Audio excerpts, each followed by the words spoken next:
Hello viewers, সকলকে স্বাগত জানাই এসডিএস টিউটোরিয়াল চ্যানেলে।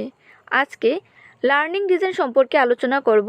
এই ভিডিওর মধ্যে 1 থেকে 10 পর্যন্ত লার্নিং ডিজাইন আপনারা পেয়ে যাবেন। বাকি লার্নিং ডিজাইনগুলো আপনাদের নিজেদেরই তৈরি করতে হবে।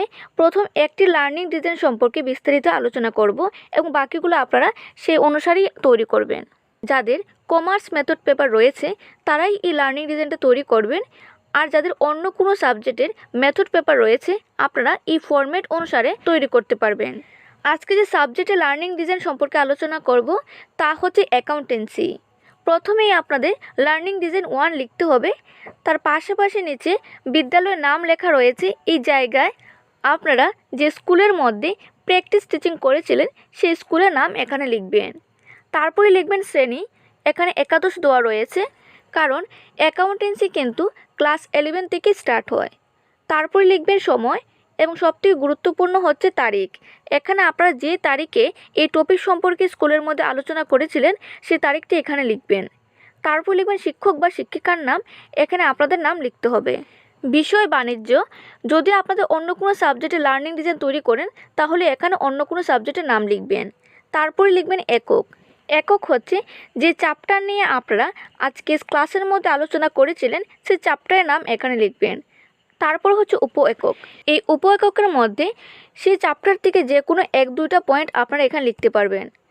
কারণ একটা চ্যাপ্টার একদিনে কমপ্লিট করা সেটা পসিবল না, তাই আপনারা সেখান থেকে যে কোনো 1-2টা টপিকই ক্লাসে আলোচনা করবেন, সেই টপিকগুলোরই পয়েন্টগুলো এখানে লিখবেন। তারপর হচ্ছে আজকের পাঠ। এখানে আজকের পাঠ হচ্ছে দ্বিতরফা দাখিলা পদ্ধতি। তারপর চলে যাবেন শিক্ষণের লক্ষ্য বা উদ্দেশ্য, যেখানে প্রথমে পয়েন্ট রয়েছে রিমেম্বারিং। সেই রিমেম্বারিং হচ্ছে পাঠ থেকে শিক্ষার্থীরা কী মনে করতে পারবে, তা তত্ত্বগত হতে পারে বা ধারণাগত হতে পারে। তারপরে লিখবেন উপলব্ধি বা বোধ করা।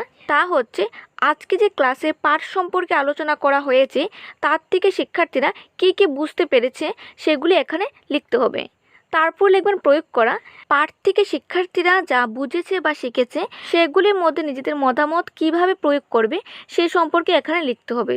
তারপরে লিখবেন বিশ্লেষণ করা। তারপর মূল্যায়ন করা এবং সৃজন বা সৃষ্টি করা। এখানে সবগুলি পয়েন্টই আপনাদের লিখতে হবে। তারপরে লিখবেন শিক্ষার্থীদের বিশ্লেষণ এবং প্রাসঙ্গিকতা। এখানে শিক্ষার্থীদের কিছু প্রশ্ন করে থাকবেন তাদের আচরণগত সুনিশ্চিত করার জন্য। তারপর লিখবেন শিক্ষণ সহায়ক উপকরণ নির্বাচন এবং প্রস্তুতিকরণ। আপনারা যে বই থেকে এই লার্নিং ডিজাইনটা তৈরি করবেন সে বইয়ের নাম এখানে আপনারা লিখবেন। তারপর লিখবেন শিক্ষণ উপকরণ। সাধারণ উপকরণের মধ্যে রাখা হয়েছে চক, ডাস্টার, কৃষ্ণফলক, নির্দেশক দণ্ড, পাঠ্যপুস্তক। যা আপনারা ক্লাসের মধ্যে ব্যবহার করবেন সেগুলির নাম লিখবেন এবং বিশেষ উপকরণের মধ্যে আপনারা যে চার্ট বা মডেল যদি ব্যবহার করেন তাহলে এখানে নাম লিখবেন। তারপর হচ্ছে শিক্ষণ কৌশল। এই শিক্ষণ কৌশলের মধ্যে সবথেকে গুরুত্বপূর্ণ পয়েন্ট হচ্ছে যে ব্ল্যাকবোর্ডের ব্যবহার দেখানো। সেটা কিন্তু আপনাদের ম্যাক্সিমাম লার্নিং ডিজাইনের মধ্যেই দেখাতে হবে। তারপরে চলে যাবেন মূল্যায়নের নকশা। শিক্ষার্থীরা ক্লাসের মধ্যে কতটুকু মনোযোগী রয়েছে বা আজকের ক্লাস তারা কিভাবে বুঝতে পেরেছে সেগুলি যাচাই করার জন্য আপনারা কিছু প্রশ্ন দিবেন। তারপর হচ্ছে সংশোধনী পাঠের প্রয়োজনে শিক্ষার্থীর দুর্বলতা নির্ণয়। এখানে শিক্ষার্থীদের দুর্বলতা সম্পর্কে লিখবেন।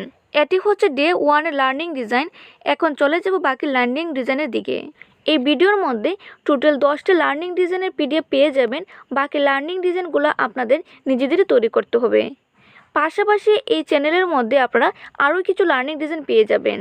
এই লার্নিং ডিজাইনের সম্পূর্ণ পিডিএফটা আপনার টেলিগ্রাম গ্রুপে পেয়ে যাবেন, সেখান থেকেও আপনারা ডাউনলোড করতে পারবেন। যারা এখনও পর্যন্ত টেলিগ্রাম গ্রুপে জয়েন করেননি আপনার ডেসক্রিপশন বক্সে টেলিগ্রাম গ্রুপের লিঙ্ক পেয়ে যাবেন, সেখান থেকেও টেলিগ্রাম গ্রুপে জয়েন করতে পারবেন। যদি আপনাদের ভিডিওটি হেল্পফুল মনে হয় তা লাইক করবেন, শেয়ার করবেন এবং চ্যানেলটি সাবস্ক্রাইব করে রাখবেন যাতে পরবর্তী আপডেট পাওয়ার জন্য।